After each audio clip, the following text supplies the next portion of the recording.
E aí, pessoas, beleza? Aqui é o Guga Valente, mais uma vez num episódio do nosso videocast aqui do Brasil Escola. E hoje eu tô aqui com o Rafael Domiciano e a gente vai falar sobre luto, a importância do luto nas nossas vidas, né?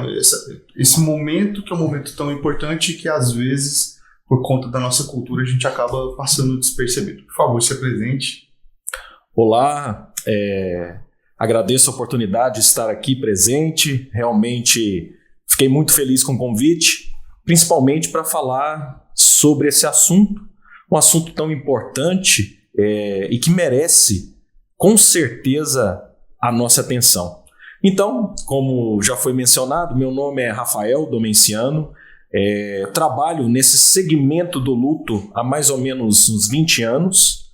Hoje já sigo carreira também treinando, desenvolvendo, palestrando com pessoas de todas as idades, né, de todos os credos aí, falando sobre a importância do desenvolvimento humano, né, em todos os segmentos.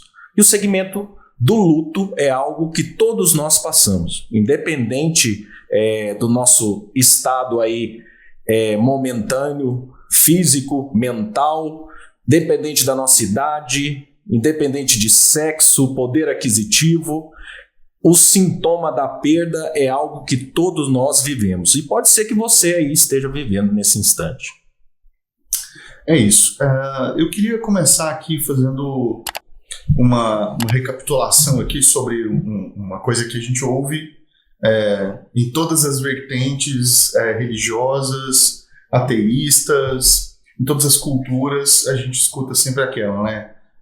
Tem só uma coisa que une todo mundo e que é inevitável, que todos nós vamos encarar algum dia, que é a morte. Sim. Né? Mas, infelizmente, parece que na nossa cultura as pessoas têm uma resistência muito grande em falar sobre isso.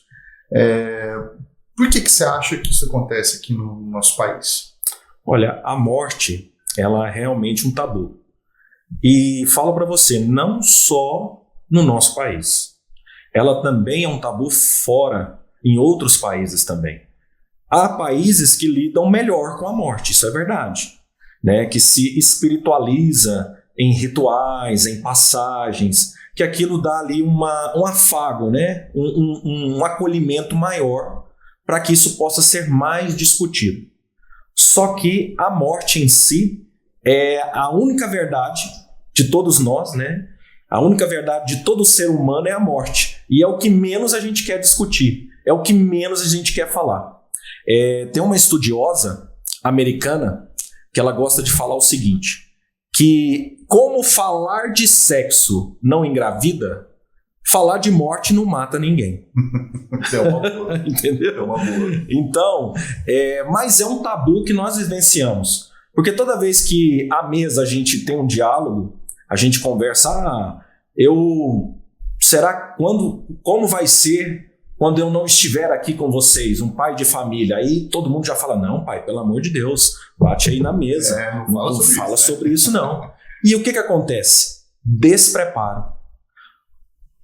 Igual a vocês aqui, estudam, se preparam, né? O foco aí, se é o Enem, se é o vestibular, o que a gente tem que fazer? Se preparar.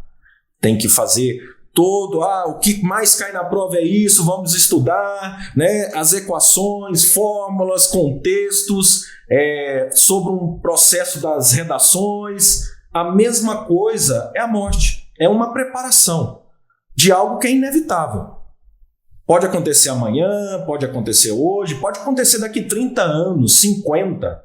Não há como prever, mas há como se preparar. E o que é se preparar? Dialogar sobre isso, que é uma dificuldade.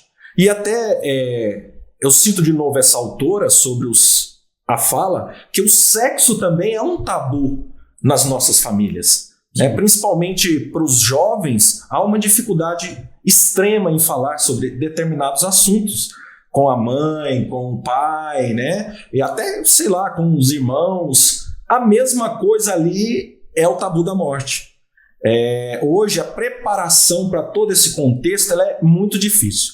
E aí, como não há diálogo, como não há preparação, o que acontece? Quando alguém vem a falecer, todo mundo está despreparado. Ninguém sabe o que fazer. E aí entra aquele desespero, né, que eu já tive, infelizmente, a oportunidade de ver em velórios, né? Sim. De pessoas que não se conformam de modo algum com que aquilo tenha acontecido, né? E que queiram de alguma forma ressuscitar a pessoa, né? E aí você fala, poxa, não vai dar, né? Não vai rolar, não vai acontecer isso. Eu acho que é exatamente essa falta de preparo da qual você está falando, né?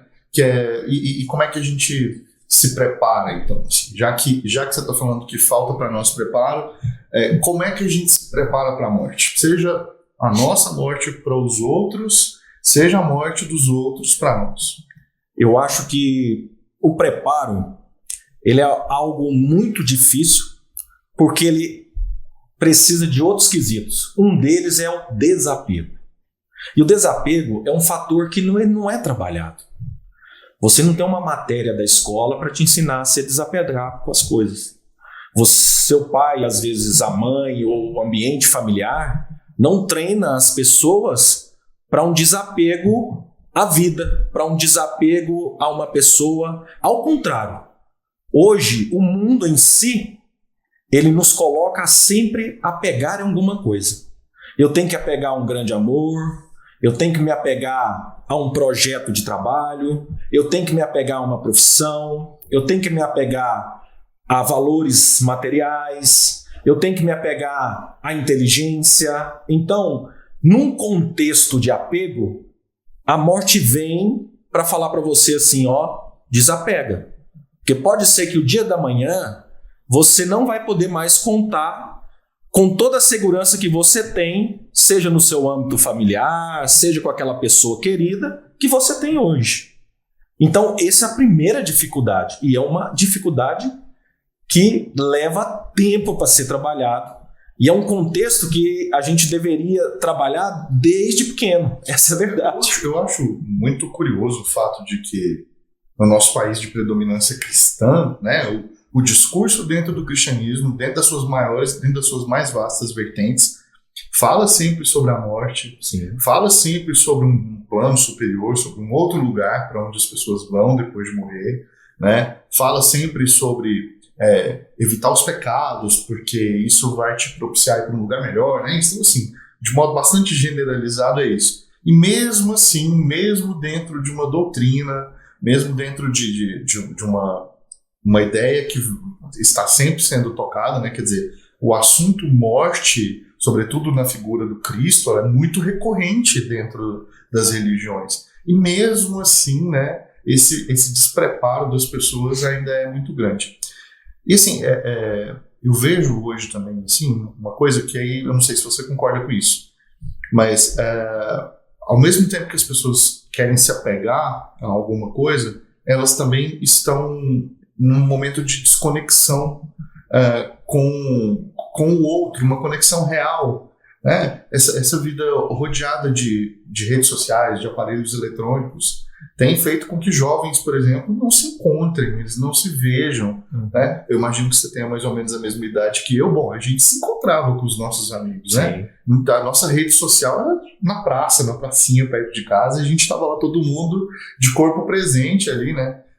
E hoje eu acho que a juventude tem se conectado de uma maneira muito diferente, né, da que a gente se conectou. Eu não vou aqui julgar se é melhor ou pior, acho que não cabe aqui esse tipo de julgamento, mas é diferente. Com certeza. Como é que você acha que esses jovens como é que você acha que eles estão lidando com a morte? Você que trabalha com isso, né? Você que tem mais contato com esse tipo de circunstância. Eles estão lidando melhor com a morte do que as pessoas mais velhas? Ou eles estão, exatamente por conta dessa desconexão física ali com a pessoa, com o parente ou com o amigo, eles estão diferentes do que a gente foi? Como é que é isso? Então, para te responder essa pergunta, eu vou voltar às minhas filhas. Porque eu acho que não há maior educador do que filhos. Para você observar o que está vindo de evolução, vamos colocar assim, para os próximos passos, aqueles que vão assumir no nosso lugar. Então eu observo que na minha infância eu assistia um programa da Xuxa, assistia um Balão Mágico e ficava esperando um desenho do He-Man ou do Thundercat. E para esse desenho acontecer, eu tinha que esperar o Ursinho Carinhoso, eu tinha que esperar uns outros desenhos que eu não estava afim de assistir. Mas eu tinha que ficar lá acompanhando, testando a minha paciência e todo o processo desde criança para que eu conseguisse assistir aquele desenho que eu tanto queria. Hoje é diferente. Hoje minhas filhas sentam, vai lá na Netflix e tem todos os desenhos que elas querem. Então, o padrão de escolha mudou. Hoje, elas perdem lá 5, 10 minutos não aguardando o próximo desenho, e sim escolhendo numa vasta variedade de informações, que é isso que nós estamos vivendo. Hoje, nós adultos estamos cansados e nós não fomos preparados para isso. Eu, quando criança, eu tinha que trabalhar minha paciência esperando e não escolhendo. Hoje eu tenho uma vasta informação, uma vasta gama de estudo que eu tenho que ficar ali me concentrando para poder aprender tudo aquilo, para poder focar em alguma coisa. Então, na minha formação do meu nérox frontal, não foi para isso. Ele foi para assumir algo mais específico. Já minhas filhas, não. Elas já têm toda uma visão geral de todo o processo. E o engraçado que a morte, falar de luta e todas, já está no meio do métier delas. Então elas já falam assim, nossa, aí a pessoa morreu, né, papai?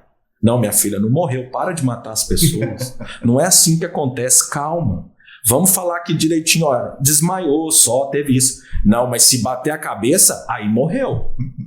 E aí nós já tivemos casos na família de pessoas que faleceram. E a gente comenta normal, porque elas já assimilam de uma maneira diferente do que nós. Eu fico imaginando, a idade delas hoje é 7 anos, eu nos meus 7 anos não sabia o que era morte, nem ouvi falar. E olha, eu nem me lembro se com 10 anos eu já tinha tido contato. Mas minhas filhas já falam, nossa, a tia fulana morreu, nossa, seria tão bom se a gente pudesse dar um abraço nela, mas a gente não pode, a gente entende, né? É difícil. Então elas já conseguem trabalhar essa forma do desapego. Porque nós estamos numa época em que realmente nós queremos construir algo mais filosófico para a nossa sociedade. E nós estamos em busca disso. Exemplo é tantos os filósofos que são famosos aí, que nós seguimos, né? Que nós participamos, tantas pessoas. E nesse meio também, há tantas pessoas que se aproveitam dessas situações, passam fórmulas aí de concentração, todo esse processo. Que não vem ao caso, mas a gente sabe que é verdade. Sim. Então isso proporciona uma certa ligação, mas não trabalha o desapego. Porque eu estou me apegando a outro processo ali, para que eu possa, de certa maneira, conseguir trabalhar com esse empenho de informações, todas essas redes de processos que eu tenho que o dia inteiro estar ligado, seja no celular, seja no trabalho, seja em todas as ferramentas do dia a dia. Então, eu acredito que os jovens de hoje, eles têm com certeza uma gama de informações muito maior e um preparo até maior para falar sobre desapego e situações de luto do que nós. Você citou os desenhos animados aí, você sabe que tocou meu coração aqui, né? Aquele saudosismozinho bateu aqui. E eu comparo, né, muito essas animações de antigamente, a gente chamava de desenho, hoje é animação. Se você falar desenho, você apanha da criança, né? Então tem que usar o nome certo, né? Um anime, né? Só um respaldo, para minhas filhas ainda é desenho, né? 7 anos eu ainda posso falar desenho, tanto é que se elas vão pro anime eu falo assim, não, esse não, vamos voltar aqui pro desenho, vocês ainda não estão com idade ainda não. Em algum momento elas vão te cobrar isso. Exatamente. Mas eu comparo com a ausência do tema morte, ou ele muito ampassando os desenhos animados de antes, né? Quer dizer, uma carga de violência muito maior do que as de hoje, esses desenhos que são infantis, né? Então, quer dizer, quando eu era criança eu assistia Tom e Jerry, não tem nada mais brutal do que Tom e Jerry, né? Em termos de violência. E quando a morte aparece em Tom e Jerry, ela geralmente está associada a uma ressurreição ali dentro do próprio desenho. Ela é muito fantasiada, tudo é muito exagerado, porque o objetivo ali é fazer um humor numa época em que não existiam as preocupações que a gente tem hoje, né? E que são preocupações legítimas. Mas eu vejo nas animações de hoje uma preocupação maior com o tema, né? Um jeito de lidar com o tema que é diferente. Então, esses grandes estúdios têm feito ótimas obras que perpassam por isso daí, né? Então, tem um filme recente que é o Soul, né? Que fala sobre morte. Um dos que eu mais gosto é A Vida é uma Festa, né? Sim. Que é belíssimo, é um filme muito bonito e que mostra a cultura mexicana, que ritualiza a morte, né? Não que a gente não ritualize, a gente também tem o nosso ritual. A gente tem um velório, é um velório que tem que acontecer muito rapidamente, né? Diferente de outros países, é assim, a pessoa faleceu, a gente tem que fazer rapidamente ali o velório dela, e tem o cortejo até a cova, né? Caso ao jazigo, caso a pessoa não seja cremada, né? Então, assim, a gente tem esse processo aí, que é um processo que a gente sabe, que a gente acompanha mais ou menos, mas é tudo muito rápido, né? Eu fico pensando, como é que as crianças hoje têm contato com a morte a partir dessas animações, a partir desses desenhos, e de que modo isso pode ajudá-las a se prepararem para esse momento final, né? Sim. Você tem contato com essas animações de hoje também, por conta de suas filhas? Sim, com certeza. Não uma, nem duas, mais 10, né? Porque elas querem rever e a gente tá lá junto. Decora fala, né? Sim, então é normal. E eu tive uma infância também que eu sempre gostei, né? De também desenhos, de animes e todos, e eu procuro passar o que é positivo, que foi positivo para mim e para elas também. Os desenhos de antigamente, eles valorizavam mais a violência do que a morte em si. Você não tinha morte, você tinha vidas. Então, Tom e Jerry, um ali fazia para o outro que na vida real causaria, né, morte instantânea, vamos colocar assim. Mas para eles ali são tratados como várias vidas. É igual o Papaléguas, lembra do Papaléguas lá contra o Coiote? Então, quantas vezes ali ele não faleceu naquela brincadeira, mas ali não se morre. Ali são vidas, como um jogo. Essa era o tratar daquele momento. E o que ficava mais implícito, como comentou muito bem, era a violência em si. Hoje, já se tenta reinverter todo esse processo. Falar, né, esse lado mais espiritualizado da coisa. Olha ali, esse desenho, o Soul, realmente é um desenho fantástico, né, da Disney. Muito bonito. Então ele realmente trata, né, todo esse processo e até troca de corpos ali, como a alma em si, né, retornando ali e vai para o animalzinho, depois volta para ele de novo. Então, bem interessante, né, todo esse contexto, que é um contexto... vamos colocar até religioso, né? Para quem se acredita em almas, que eles podem habituar hoje você, amanhã um animal, amanhã um processo, que é um conceito até budista, né? Os budistas que acreditam nesse processo da alma, que ele pode vir hoje como um ser humano e amanhã ele pode ser uma minhoca que está lá comendo a terra. Por isso o respeito para com todos e também com os animais, porque ele vê que aquele pode ser um irmão dele, né, em alma. Você mencionou aí também a cultura mexicana, né? Realmente a cultura mexicana, ela valoriza ali a despedida, mas é algo ali especificamente a uma data, um processo, né, que é o Dia de los Mortos, que eles acreditam ali que o retorno, né, que as pessoas vêm novamente para ter o contato ali com os familiares, e aí eles colocam assim, eles pegam os ambientes, os cemitérios, e enfeitam ali com tudo que a pessoa gosta, foto, o alimento que ela gostava, a bebida que ela gostava, né, e fica ali aguardando a visita. Então, é um ritual de passagem, de que eles retornam ali para estarem com eles.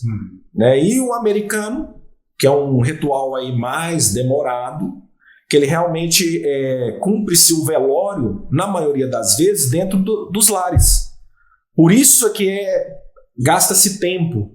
Então, diferente aqui do nosso país, em que as funerárias às vezes levam para a pessoa velar numa sala específica, né, um processo ali momentâneo e rápido, lá as funerárias organizam a casa da pessoa, lá se faz um ritual, lá as pessoas chamam as outras para passar o dia, lá eles almoçam, lancha, exatamente, tem todos esses processos. Tanto é que os cemitérios americanos e até canadenses, porque o Canadá ali é estreito, né? Então também tem os rituais parecidos, eles também contam com salas de velório e também ambientes para recepcionar as pessoas, para servir ali um almoço, um jantar, um lanche, algo mais diferente daqui, né?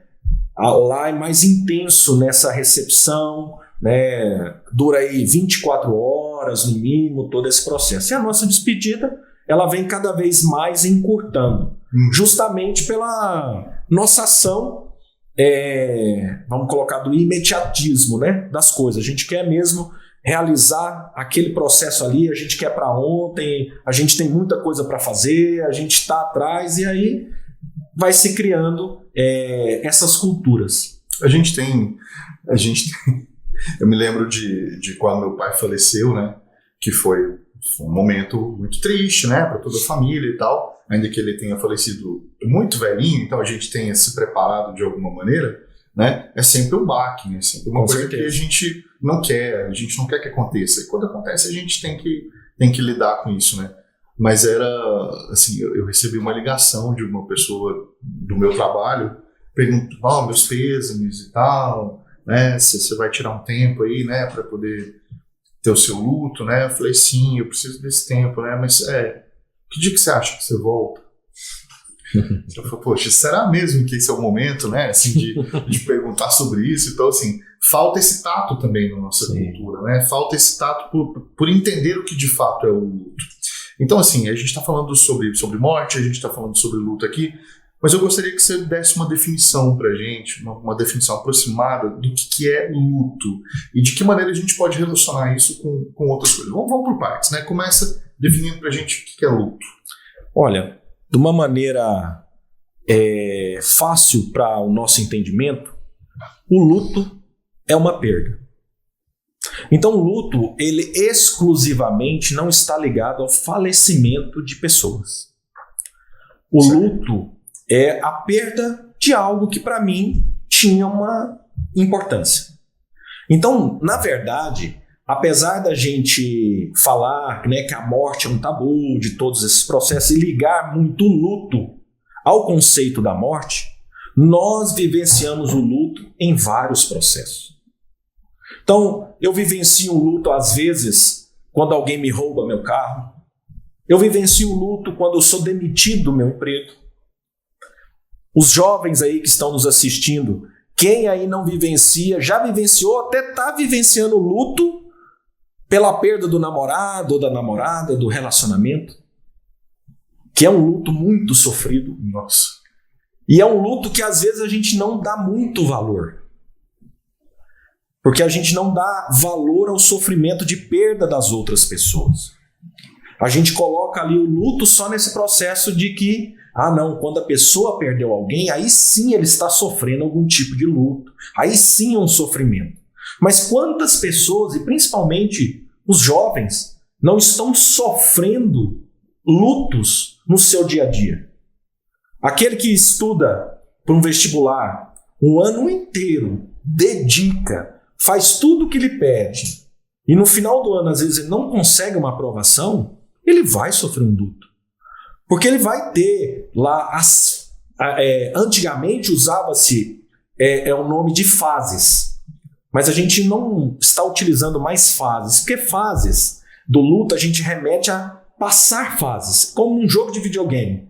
Você vai, passa uma fase e vai para outra, subentendendo que aquela fase ela ficou para trás. Você já conseguiu vencer todo aquele processo. E o luto não é assim. O luto são passos.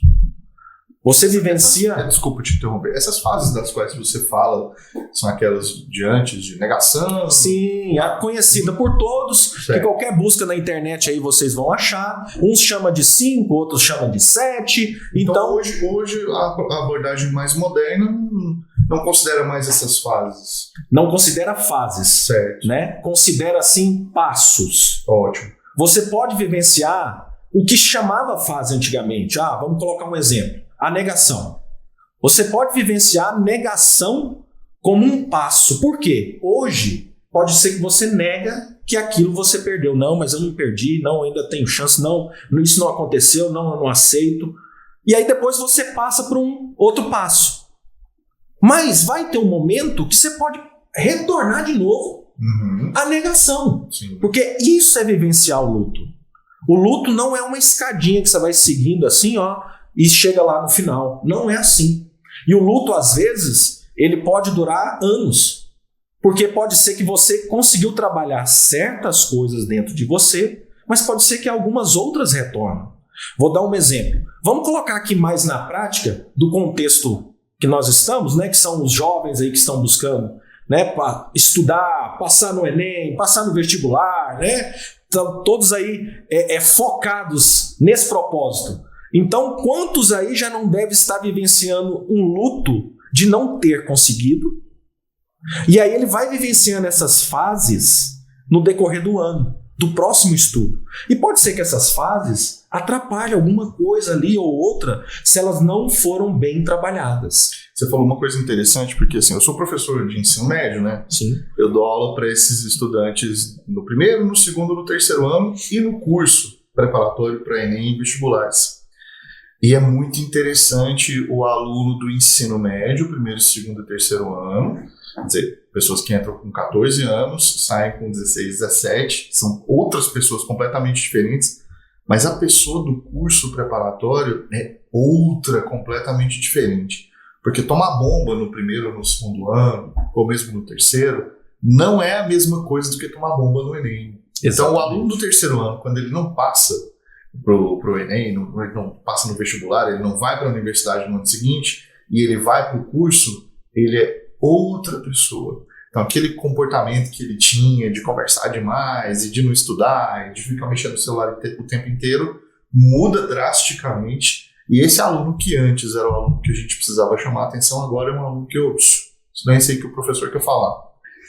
Eu percebo que esse é um aspecto positivo do luto, que é a transformação pessoal. A transformação pessoal pela qual a gente passa toda vez que a gente encara o luto e entende, né, esse processo. A gente entende pelo que a gente está passando, a gente entende por que a gente está passando. Né? Então, diferentemente de um ente querido que falece, seja um pet, seja uma pessoa mesmo de casa, um familiar, que a gente às vezes não espera, né? Acontece de repente, ou mesmo a gente percebe que a pessoa está aos poucos numa doença que está levando a vida ali, mesmo assim a gente não quer que aquele momento chegue, né? A surpresa da prova, do vestibular, do Enem, é algo que às vezes a pessoa não está nem um pouco preparada também.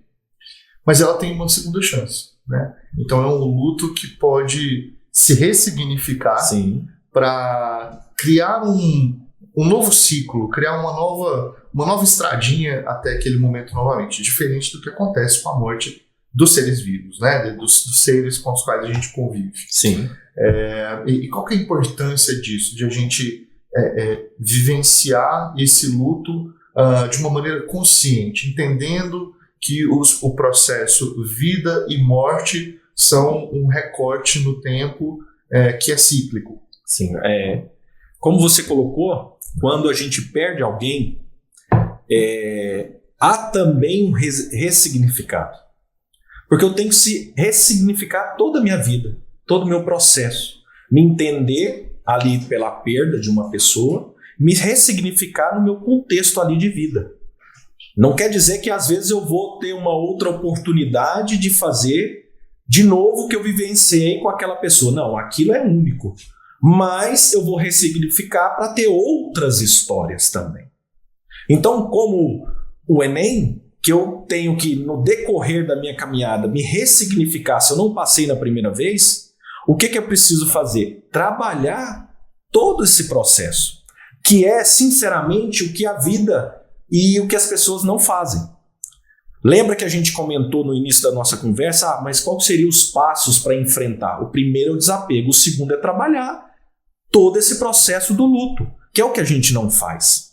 Porque eu sei que a gente coloca, para a maioria dos estudantes, dos jovens, é que, olha, se você não passou agora, estuda, vai, pega mais firme ainda e trabalha. Mas o mental, mas todo o processo ali de amadurecimento, eu não trabalho especificamente, eu deixo que ele trabalhe sozinho. Só que um dos fatores de auxílio para o luto é realmente essa rede de apoio. Para que um condutor, para que outras pessoas apoiem aquele momento que a pessoa está passando. E o que nós menos temos, às vezes, é esse apoio. Às vezes eu compreendo, gente, é natural, não passou. Mas como que é para aquela pessoa ali passar por tudo aquilo? É igual um exemplo. Eu vivenciei um luto que é a perda de uma gestação. Eu e minha esposa. O que era o pensamento, e até o meu, quando eu não tinha passado por isso? Nossa, gente, mas tanto sofrimento, sendo que é só ir lá e fazer outro. Não é isso o raciocínio? O raciocínio inicial, né? Não é esse? Frio, objetivo. Sim, não é esse. Mas todo o plano que foi feito, todo o processo, todo o preparo, é a mesma coisa o Enem. É a mesma coisa eu passar no vestibular. Eu faço todo um plano, todo um projeto mental de vida com a minha família, a cobrança, todo o processo. Nossa, fulano vai ser o quê? Olha, quer médico, quer ser engenheiro, quer ser advogado, quer ser N situações. Há toda uma construção e uma cobrança mental em que o jovem não é trabalhado para aguentar esse processo. O que é trabalhado nele? Estuda as matérias. O que caiu foi isso aqui, o que caiu por quê? Não há tempo para isso. Sendo que, às vezes, esse é o diferencial que vai fazer a pessoa ter maior maturidade para que ele assimile melhor todo o conteúdo e na hora de ser colocado em prova, ele tem ali toda a tranquilidade para realizar. E saiba que no final das contas, olha, o que eu fiz foi o meu máximo. Pode ser que não deu, mas foi o meu máximo. Vou de novo? Não vou de novo? Vou mudar a perspectiva? Mas hoje fica-se na tentativa de erro e acerto, erro e acerto, erro e acerto, erro e acerto, até que o jovem se frustra e muda de, não, antes eu queria medicina, mas eu tentei tantos anos, perdi 5 anos da minha vida, e todo mundo vem com aquela fala, não, você não perdeu, você adquiriu experiência, mas na verdade você não trabalhou o que precisava ser trabalhado naquele tempo, às vezes, para te dar uma maturidade para você realizar uma escolha pessoal ali, porque às vezes, gente, eu tenho que saber meu limite. Para saber o meu limite, eu tenho que ter auxílio, eu tenho que me autoconhecer, eu tenho que ter pessoas ao meu lado, para eu conhecer um limite que não é igual das outras pessoas. Eu até queria... eu lido com estudantes de ensino médio, lido com pais também, né? Eu percebo uns pais muito diferentes dos pais da nossa geração. Pais mais compreensivos, pais que entendem que essa pressão ela pode causar sofrimento para o jovem, né? A juventude hoje, quer dizer, os últimos dados mostram para nós que os jovens estão mais ansiosos do que os adultos, né? Quer dizer, se antes a ansiedade era uma coisa que dominava as pessoas que estavam trabalhando, que estavam na vida ativa ali, hoje o número de jovens ansiosos é maior ainda. Então, eu vejo que tem pais muito mais compreensivos nesse sentido. Mesmo assim, isso não diz sobre a totalidade. A gente ainda tem pais que são muito carrascos, que exigem de seus filhos excelência, que cobram deles mais do que eles próprios cobram de si. E isso acaba, obviamente, afetando a vida desse jovem que pode entrar para o curso que não quer, pode acabar se frustrando por não passar, se frustrando mais do que deveria ao não passar. Então, eu queria que você falasse um pouco qual é o papel dos pais, da família, no apoio a esse tipo de luto, né? Seja o luto da saída do ensino médio, porque tem um lutinho ali para a entrada na universidade ou para a ida para o cursinho, né? Seja o mesmo de não ter passado no vestibular ou no Enem. Qual que é o papel dos pais? Isso aqui é para aqueles que estão assistindo a gente, de repente chamar os pais para assistir também, né? Como é que esses pais podem fazer para potencializar seus filhos, para ajudar seus filhos a atravessar esse período? Olha, eu acho que o mais importante, primeiro, é o diálogo. Eu acho que, como realmente os pais de hoje, e eu me coloco no meio do contexto, né, porque eu sou pai, hoje nós dialogamos muito mais do que antes. Apesar da nossa criação ter sido de pouco diálogo, hoje a gente tenta dialogar muito mais, porque é da nossa preocupação um sentimento maior, até pelo que a gente passou. Quando fala-se que hoje os jovens estão com maiores dificuldades, é porque também antes, na nossa época, tinha certas dificuldades que nem existia numa nomenclatura ali. Sim, né? Sim. Ansioso. Né? Na minha idade ali, o que é um indivíduo ansioso? Se falasse isso, eu nem saberia o que é. Hoje a gente tem tudo contextualizado. Então é mais fácil da gente perceber e é mais fácil da gente entender. Não que na nossa época não existia, era só muda o foco. Não é porque não tinha um celular, não tinha tela, que a gente não ficava, né, tendo certas dificuldades, sendo ansiosos. A gente tinha outros tipos de causas que nos causavam ansiedade. Só que a gente não trabalhava isso, não era estudado, não era o contexto. Então, o primeiro passo é o diálogo, porque o pai pode começar a entender o que o filho quer dizer. Segundo passo, o pai e a mãe, ele tem que desenvolver uma técnica, que é aquela técnica de entender mais do que palavras. Porque na maioria das vezes, o jovem não vai falar que A é igual a A e B é igual a B. Ele vai falar que A é igual a C, B é igual a E, e assim sucessivamente. Porque na maioria, os jovens, a forma de diálogo, a forma de expressão, ela é diferente da nossa. Sim. E isso é natural. Então, o que a gente, quanto mais próximos eu estiver dos meus filhos, mais próximo eu estou para entender sentimentos. E às vezes eles vão colocar sentimentos, eu já vou conseguir entender o que ele quer dizer. Porque, ao contrário do que a gente pensa, o jovem também preocupa com a felicidade dos pais. Ele preocupa também. Ele preocupa com o que o pai está pensando, ele preocupa com o que a mãe está pensando. Ele quer trazer ali felicidade para a família, ele quer trazer felicidade para todo um contexto. Então vai ter coisas que ele não vai ter coragem de falar para o pai e para a mãe. Isso tem que ficar claro. Porque se a gente for esperar que eu não falo tudo para minhas filhas, eu sei que minhas filhas não vão falar tudo para mim. Porque tem coisa que eu tenho que guardar para mim, trabalhar, mesmo que às vezes eu enxergue um contexto para entender toda a situação. Porque às vezes se eu falar, pode ser que eu cause ali um transtorno ali no relacionamento. A mesma coisa são os jovens e os pais. Então, o primeiro passo, estar próximo. Primeiro, comunicação. Segundo, estar próximo. Entender o contexto que ele está passando. Porque para nós, no dia a dia, é muito fácil a gente pensar assim: não, eu sou pai, estou dando duro, trabalhando, pagando o melhor ensino, pagando a melhor escola. Ele só vive para estudar, nem trabalhar ele não trabalha. Mas, gente, estudar é uma profissão. E estudar é difícil, não é fácil. Não é nada prazeroso. Não é fácil. Demanda muito, né? Demanda muito, e se fosse tão simples estudar, nós só tínhamos filósofos na nossa sociedade. Nós só tínhamos grandes pensadores. Já começa aí. Se fosse fácil, todo mundo faria.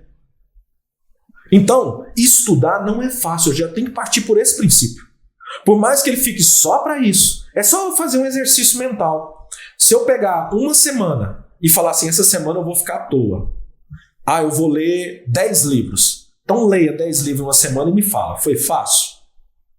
Foi relativamente. Então agora vai estudar, faça um resumo de todos os livros que você leu. Aí, não, mas aí já não é tão prazeroso mais. Aí eu já tenho que ser avaliado pelo que eu entendi dos livros. Aí já não é tão legal. Ok, isso é estudar.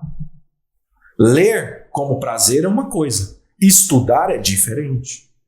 Então eu já tenho que partir desse conceito, para eu começar a me colocar no lugar do jovem. Porque o que mais os pais não fazem é se colocar no lugar deles nesse momento. Eu acho que tem uma coisa que pega muito. Eu acho que em qualquer tipo de relacionamento, e que eu ouço muito hoje na terapia, né, que é a questão do diálogo. Assim, a valorização do diálogo que às vezes não existe, né? Então, na minha formação, por exemplo, era uma formação de que você tinha que perceber o que estava acontecendo. Eu, adolescente, tinha que entender o que estava acontecendo. Não tinha ninguém para me explicar ou para conversar comigo os temas difíceis, quaisquer que fossem eles, né? Exceto o tema da morte, que eu acho que eu fui agraciado com uma mãe que sempre falou sobre isso, então eu acho que eu me preparei bem para isso, me preparo bem para isso. Mas fora isso, os outros temas todos eram muito tabus, assim, são assuntos, voltando um pouco naquele início da conversa, sim, né? Não posso falar sobre esse assunto, não tem liberdade para dialogar, tudo é errado, é pecado, é vergonhoso. Então, essa dificuldade de diálogo cria uma série de travas no adulto que vai vir depois. Sim. Esse adulto que vai vir depois, com todas essas travas, sem conseguir dialogar com seu filho, ele repassa aquilo que ele aprendeu, né, ou aquilo que ele não aprendeu, ele repassa para essa criança, para esse jovem que vai sofrer dificuldades na hora que esses momentos chegarem. Então, acho que um recado aí para os pais é esse de a gente encarar de fato o diálogo, né? Encarar essa dificuldade. Não é fácil mesmo, o diálogo não é simples. Quando a gente precisa ter uma conversa séria com um adolescente, sobre qualquer que seja o tema, é desgastante, assim, não tem, sobre certos temas não tem beleza, é difícil mesmo, mas o fato de ser difícil não significa que deva ser evitado, né? E assim, eu acho que isso vale para a morte como um todo, né? Eu estava falando aqui que minha mãe, eu tive uma formação em que minha mãe falava muito sobre a morte, falava, vocês têm que aprender a se virar, porque eu não vou estar aqui para sempre, eu e seu pai não estaremos aqui para sempre. Então o recado era desde muito novo, assim, eu tinha coisa de 8, 9 anos, ouvia minha mãe falando sobre isso, né? Eu não vou estar aqui, um dia eu vou morrer. E eu ficava assim, meu Deus do céu, né? Como que eu vou fazer sem minha mãe, né? E aí na adolescência eu comecei a ouvir metal, e no metal tem uma coisa, uma temática da morte muito constante, né? De falar sobre isso, e eu acabei internalizando essa ideia de que a morte... Né, tem uma frase de uma música do Sepultura, a propósito, né, que é uma banda com nome que remete a isso também, que diz Only death is real, somente a morte é real, todo o resto faz parte de um arranjo, né, na visão deles ali era aquela, e eu sempre fiquei desde adolescente com essa frase na cabeça, só a morte é real, como assim? O que isso quer dizer? Né?